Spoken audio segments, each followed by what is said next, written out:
I said a hip hop, the hip it to the hip hop. You don't stop the rockin' to the bang bang boogie. Say up jump the boogie to the rhythm of the boogie to beat.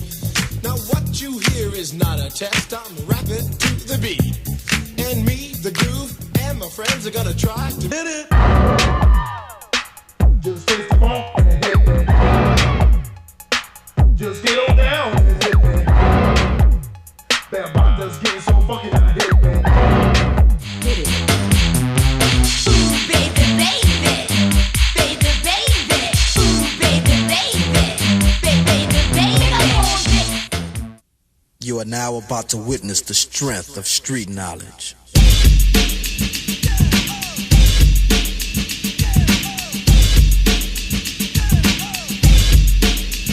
Straight out of Compton, crazy motherfucker named Ice Cube. From the gang called niggas with attitudes.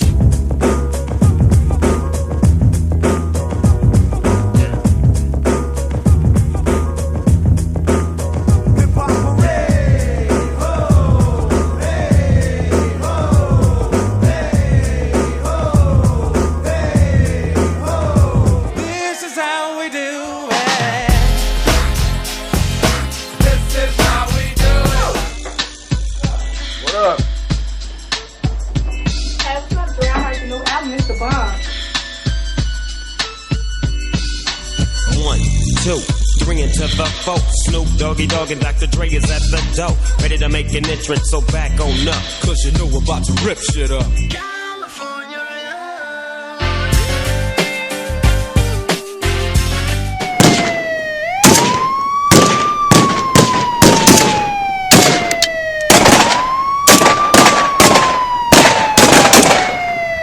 This is dedicated to the niggas that was down from day one. Welcome to Death Row. Like we always do about this time. Yeah, 9 Deuce, Death Row Records, creeping while you're sleeping. Niggas, what? Death Row can be bigger than Motown or Sony or Warner Brothers. Death Row is gonna be the biggest record company there is. The master plan was to take over the world.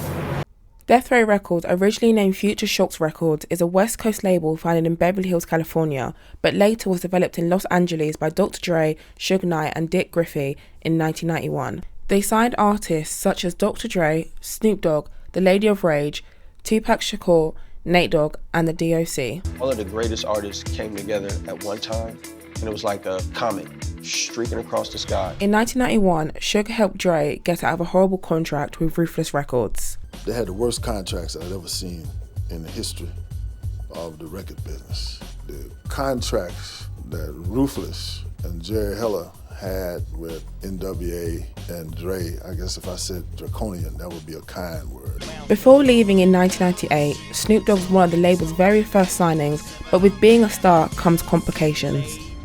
Snoop had gotten into an altercation verbally with this kid, Philip Waldemarian, and so they had been arguing a few different times, and I think it was a little gang taunting going back and forth. Later on, Snoop and his bodyguard, they were driving down the street in his Jeep, and they went back and forth with this guy. And allegedly, he was trying to say something to them. He had a gun, and, he was going for it. And my bodyguard reacted, like he was supposed to do. Snoop's bodyguard shot and killed Philip Waldemarian. I was traumatic and didn't know what to do and, who to turn to. We've got Sheriff's Department and LAPD and everybody outside. And Suge made an agreement. Let's do this like dignified. Let's not make a perp walk out of it. Dr. Dre and Snoop Doggy Dogg. Yo, Thanks for what's being up? here, guys. What's happening? Let him go on, and that then he would quietly go out and turn himself in. Here's Dr. Dre, Snoop Doggy Dogg, and George Clinton. Imagine the natural pressures of having the spotlight on you like that, having the whole label's momentum on your back. He knew his freedom might be at stake. And the winner is in vote.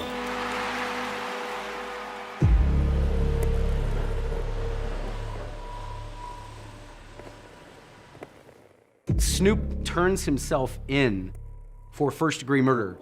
Immediately, Suge gets him released on $1 million bond with a 10 p.m. house arrest. I'm like, damn, then you got a murder and you out? Suge made shit happen. In 1994, while Tupac was in prison on rape charges, Suge visited him offering to pay his $1.4 million bail in exchange he signed with Death Row. After the signing of all these key artists, by 1995, Death Row had become a dominant label in hip-hop, but eventually it turned into more than just music. That's when I knew this is more than just music. This is dangerous. Death Row had sold nearly 150 million albums worldwide and generated close to $750 million in revenue. Everything we touch turned to gold. Next year, Death Row gonna start printing our own money. You wanted a car, 2 cars, 5 cars, you could have it. The very first year, I generated $150 million. However, with success comes a price.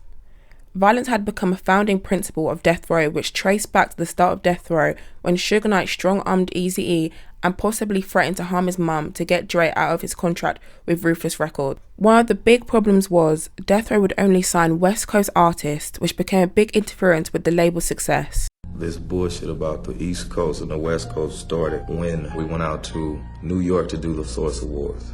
And Mr. Knight went on stage, and he's in New York City, and we all know Puffy's from New York City.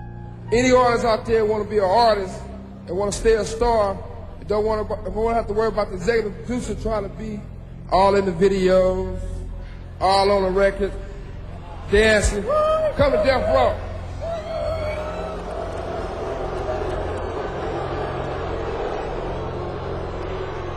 I mean, the whole crowd started booing, and then I thought to myself, like, why would you do that? The East Coast don't love Dr. Dre and Snoop Dogg. The East Coast ain't got no love for Dr. Dre and Snoop Dogg and Death Row. Y'all don't love us. Y'all don't love us. Well, let it be known then.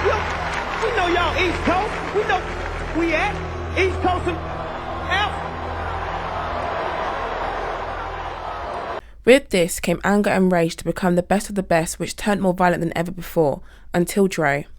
After Dre departed from Death Row in 1996, he began to work on a new single that sought to denounce the East Coast-West Coast feud. I will be working with a lot of the artists from the East Coast, a lot of the artists from West Coast. Dre's latest release is far from squeaky clean, but it does attempt to soothe rap's raging hardcore rivalries. The East Coast-West Coast thing, I ain't got a problem with nobody. To me, they better kill it right now, because if it keeps going on, nobody from the East Coast is going to be able to come to LA and be safe, and nobody from the West Coast is going to be able to come to the East Coast and be safe. But that wasn't enough. So in 1997, Snoop of Long Beach and Sean Combs, also known as Puff Daddy of New York, came together to call for an end to an East Coast-West Coast rivalry that has cast a shadow over hip-hop for 2 years. Unfortunately, before this, on the 22nd of March 1996, Dre left Death Row apparently with no royalties. Dre owned 50% of the label, so he was entitled to some money when the two co-founders went their separate ways, but reportedly he left without a penny. This was one of many problems that caused a spiral into a lot of problems. That June of 1996, Tupac was shot and killed in Las Vegas. Hi, I'm Tabitha Soren, and this is The Week in Rock. Trouble-plagued rapper and actor Tupac Shakur is dead at the age of 25, just about a week after sustaining 4 bullet wounds last Saturday night in Las Vegas. Shakur spent the weekend in the hospital on a respirator in critical condition.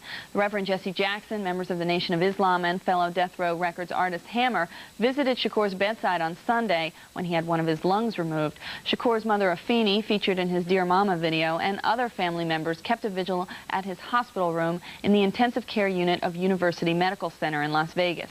Early in the week, doctors rated Tupac's chances of survival at 1 in 5, then said his chances had improved on Tuesday, then on Thursday declined to speculate on his prognosis at all. Chris Connolly was on the scene to reconstruct the ultimately fatal events of last Saturday night. The same night, Suge was arrested and sentenced to 5 years for the violation of parole. The death of Tupac was instrumental in the decline of Death Row. With all the stars leaving the label while Suge was incarcerated, Death Row survived through the rest of the 1990s solely by releasing music from its back catalogue because they own the copyright and master recordings. At the high point of Death Row's era, the record label was an unstoppable force. Although Death Row Records has lost a lot of appeal, it has been considered a legacy label for over a decade for its contributions to the global music industry. Legacy of Death Row could have been bigger than Jesus, but they crucified themselves. Will we ever know the truth about Death Row?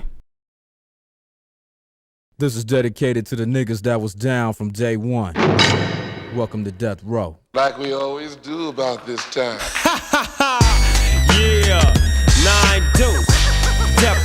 records, creeping while you're sleeping. Niggas with attitudes? Nah, low. Niggas on the motherfucker.